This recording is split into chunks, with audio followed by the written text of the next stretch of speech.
Assalamualaikum warahmatullahi wabarakatuh. Jumpa lagi di cerita daerah.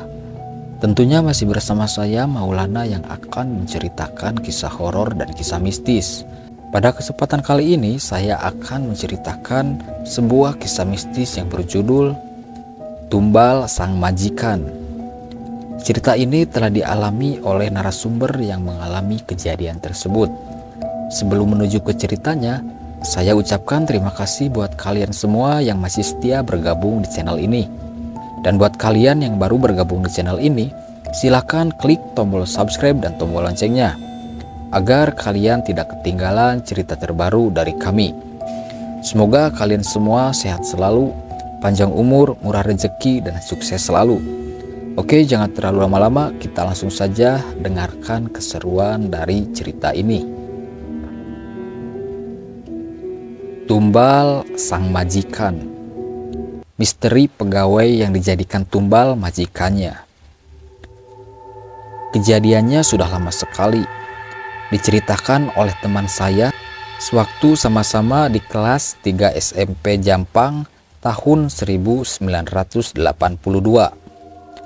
Waktu itu lagi ngobrol-ngobrol masalah pesugihan. Kalau orang Sunda bilang pesugihan itu namanya nyegik. Berikut ceritanya. Di suatu kampung, sebut saja namanya Kampung X. Ada sebuah keluarga yang kehidupannya sangat minim sekali.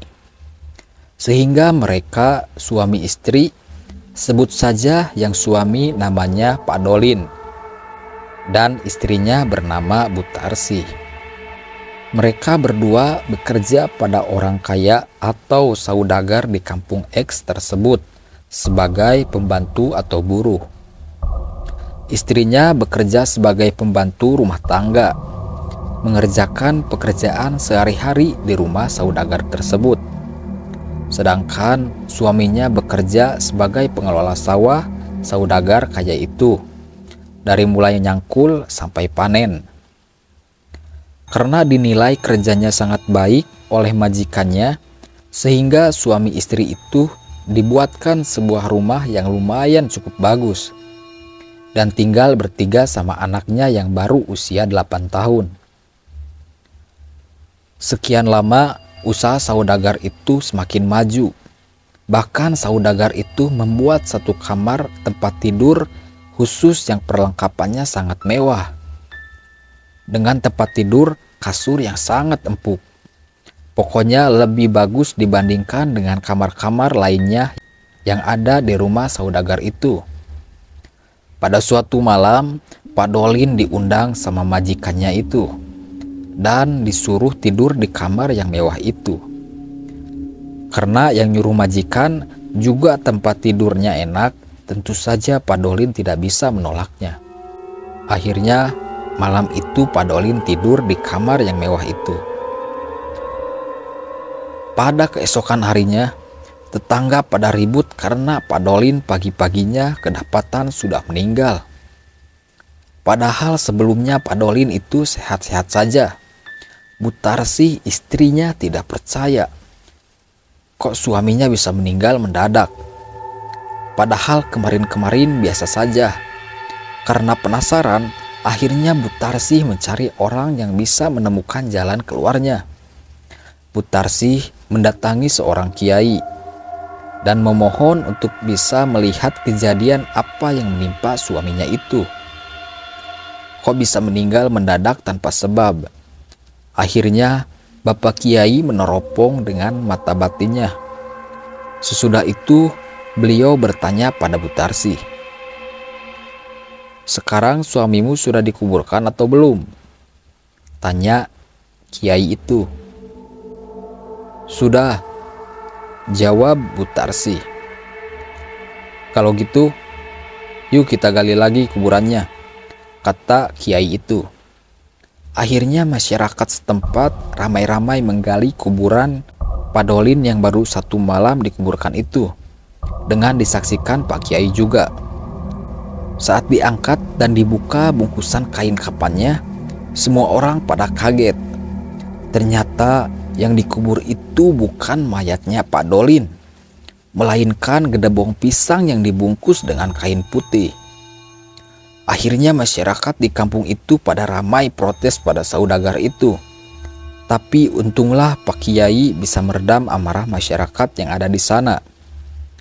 Akhirnya Pak Kiai berdoa meminta supaya Pak Dolin bisa dikembalikan lagi untuk berkumpul bersama keluarganya.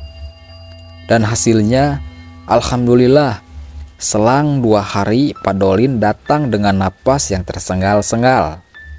Sesudah Pak Dolin istirahat, masyarakat terutama istrinya bertanya, "Pak, ada apa dengan Bapak? Apa yang telah terjadi?" Tanya istrinya dan masyarakat yang di sana. Karena didesak terus, akhirnya Pak Dolin bercerita.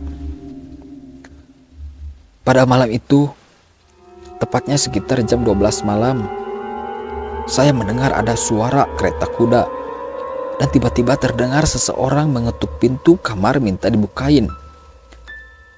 Pas saya buka, saya melihat ada rombongan dan terlihat ada seorang wanita seperti ratu di atas kereta kudanya itu. Mereka bilang katanya mau jemput saya karena sudah waktunya. Dengan secara paksa, saya dibawa sama rombongan itu gak tahu kemana. Kemudian kemarin saya malah disuruh pulang lagi. Katanya karena ada saya di sana. Udaranya rasanya panas sekali. Tutur Pak Dolin menutup ceritanya.